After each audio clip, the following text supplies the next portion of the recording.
Hello, friends. My name is Michael Coker. I'm a retired police sergeant from Portsmouth, Virginia. I'm one of the leadership instructors at Public Agency Training Council. I am so glad you're allowing me to help you deal with a situation that often comes up in many workplaces around the country, dealing with that difficult supervisor. So I devised a plan that has 12 simple steps for you to deal with your difficult supervisor. Let's get started. The first step I like for you to do is to identify the specific problem you might have with your difficult boss.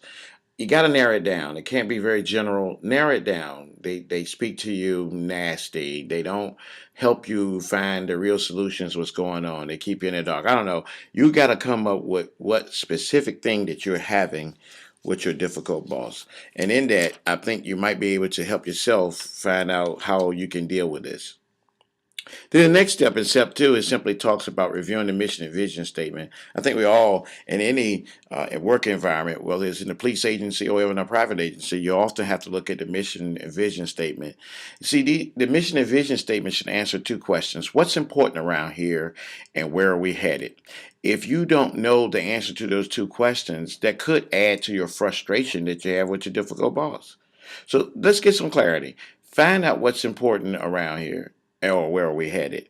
Maybe you're headed the wrong direction. Maybe it's not the boss and it could be you. So you in any difficult situation you have with a person, you want to make sure that you're not the person that's the problem, but the other person that you're looking at. In step three, it talks about the goal of the unit.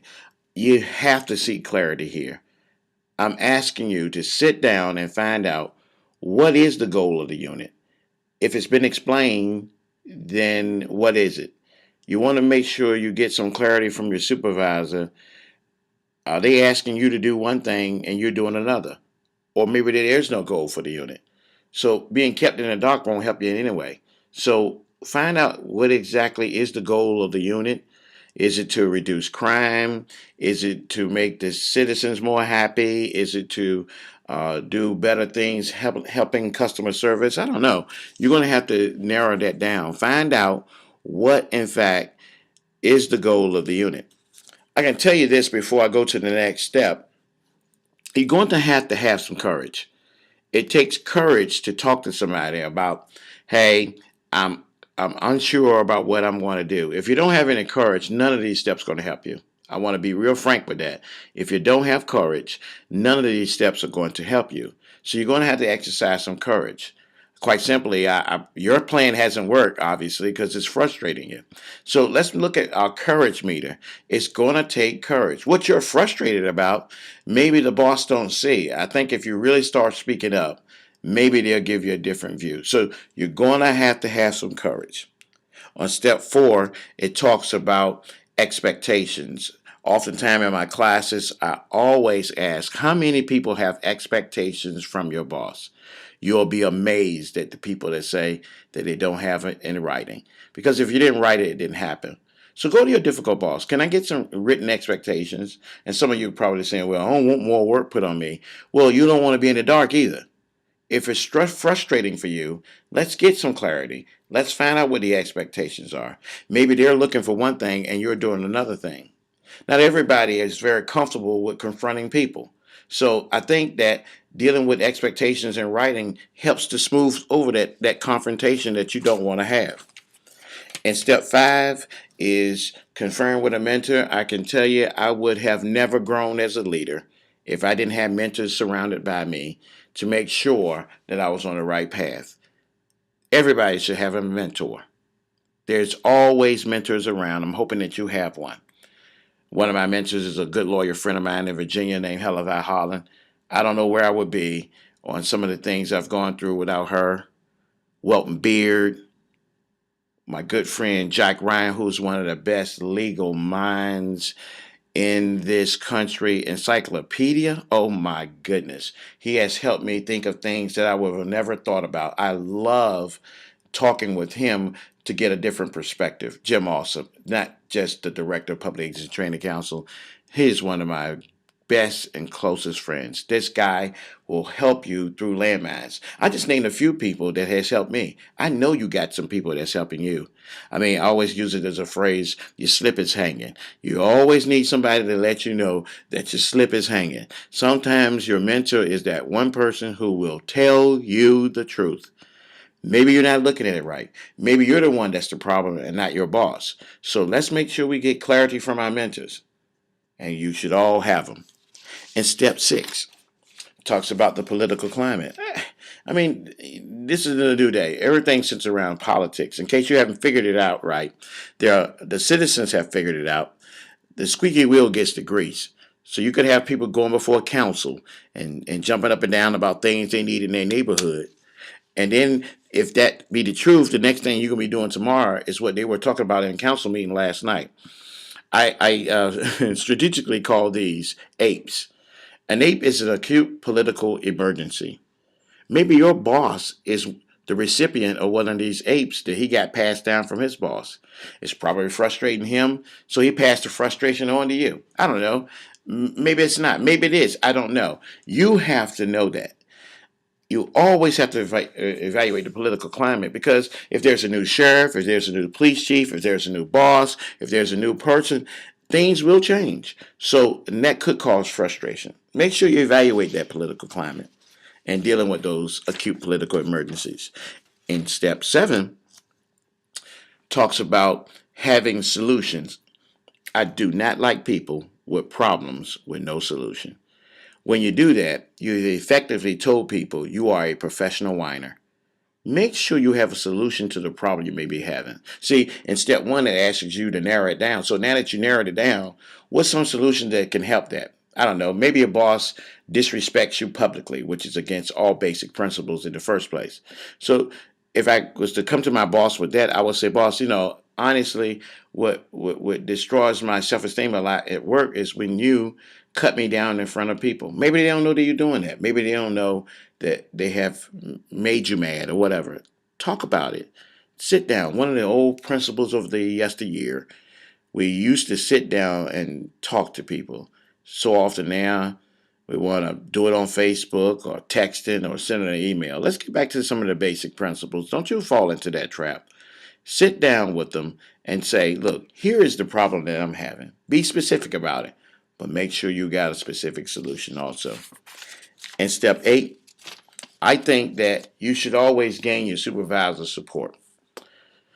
I'm not asking you to dumb things down, but some people believe if the idea didn't come from them, then it can't be a good idea. Some people have the need that want to feel important. So you may have to go to them and say, what are your suggestions? Some people feel empowered that you came to them and asked them for their input in something. You might have to do that. Maybe that's that kind of person. Maybe she's like that. Maybe he's like that. You may have to do that. I don't think you lose any self-respect by doing that. I just think you're one of the people that want a more positive work environment. So you're going to have to do whatever it takes to do that. I don't want this frustration to set in and cause you to do something destructive. Step 9 talks about your professional agenda. You don't let anybody shake you. You don't let anybody shake you on your professional agenda. Randy Pausch wrote this piece of literature that says that he wanted to have what's simply called the last lecture. It is a great piece of literature if you ever get an opportunity to read it. He makes this phrase in the last lecture: brick walls are there for a reason. They give us a chance to show how badly we want something. In step 9, that's what I'm meaning. Don't you lose your focus. A difficult wall, so I want you to view it differently. This is a brick wall. Because if you really, really want something, you don't lose your focus, your professional agenda. You find ways to get around that wall. Don't you dare. Your family's counting on you. Your kids are counting on you. And most of all, your workers are looking at you. So make sure you don't lose your focus. Step 10 talks about leaving a digital trail, a method I learned when I first got promoted. And years ago, a good mentor friend of mine named G.A. Brown, who told me, Mike, make sure you keep your documentation. Make sure you keep all your memos. Make sure you keep copies of all the things that was sent to you or you sent out, because people tend to forget that they sent them to you. So keep a digital trail. Keep a photo of all the things. When you got difficult bosses, remember, they don't like things in writing, and sometimes they forget. So make sure you keep all your data. Step 11 talks about some leadership training you might have gained from going to a public agency training council leadership classes, one of my classes, or you read a good book, or you're on the academic side, you're going to college. Sometimes you want to lead with a detailed report of the things that you learned. If they sent you to a school, I think you have a responsibility to let them know what you learned. Because your goal is to have a more positive work environment. And I think when you do that and have a more positive work environment, people will see that you're serious about doing stuff and not just whining about things.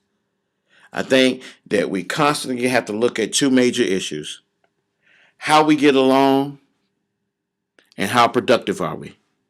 If we don't get along, we're not going to be productive. And if not productive, we probably don't get along. So if we don't get along, obviously you don't because you're having a difficult problem with your boss. Let them know that this is not a good, healthy work environment. I don't want to come here and create stress for you, supervisor, but I don't want to create stress for myself either. I think we have to sit down. And I think in the days, times, most people don't like sitting down and discussing some of the very issues that's bothering them. And step 12 is one of my favorite steps of all the steps. It's what I call the Stockdale paradox. Jim Collins, a great author who wrote the book Good to Great. I think any aspiring leader should take some time and read that piece of literature. But within that Good to Great book, he talks about the Stockdale paradox. Stockdale paradox is derived from Admiral Jim Stockdale. When you get a chance, I dare you to Google his name. When the history books are written, they're going to be talking about a famous American named Jim Stockdale. You remember him? He ran with Ross Perot during one of the presidential campaigns. Jim Stockdale is one of my favorite heroes. During the Vietnam conflict, he was shot down and he was a prisoner of war for 7 years. He was tortured, he was beat, he was disfigured, and he managed to stay in there and hang in there. Doing some of his research, Jim Collins was able to talk with Admiral Stockdale, and one of the things he learned, Jim Stockdale said, "You have to retain your faith that you will prevail in the end, regardless of any difficulties that you may be going through. At the same time, you must confront the most brutal facts of your current reality, whatever they might be." I can only imagine that when he was a prisoner of war, he had to say to himself, I'm a prisoner of war. I can't change it. But I'm going to stay alive because I know I'm going to prevail in the end. I think we have to steal something from that by understanding I got a difficult boss.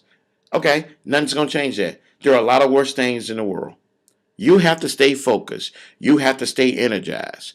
You have to keep the fight because somebody took the time to fight for you. You have a responsibility to stay focused and fight for yourself. Maybe it's a budget cut that we're going through. Maybe everything's not going home at home very well. You have to retain your faith that it's going to prevail in the end. There are a lot of things that could happen worse. But at the same time, you must confront the brutal facts of your current reality. You're going to win. Difficult bosses don't last. They really don't. I want you to sit down for a minute and realize, think of all the difficult bosses you can think of. They don't last long. You have to endure them. They don't last. Maybe when they're going, there'll be another one. But they don't last. Because I can tell you for sure, I believe Dr. King was right when he said, a man can't ride your back unless it's bent. I hope you take these 12 steps and I hope it empowers you to straighten your back up.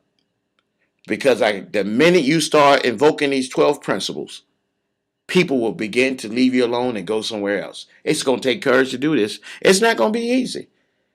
But I'm hoping you're one of those people that's in for the fight. I'm hoping I help you. I'm hoping I was able to empower you to do some things differently. I will wish you keep a check on www.patc.com on a class that I could be coming in your area, or some other of our leadership instructors across the country. Or you can keep a check on my website at michaelcoker.com and find some things that can empower you, like the toolkit that's got things in it that can help you, transition to a better leader. I hope this helped you. Take care of yourself. Treat yourself good.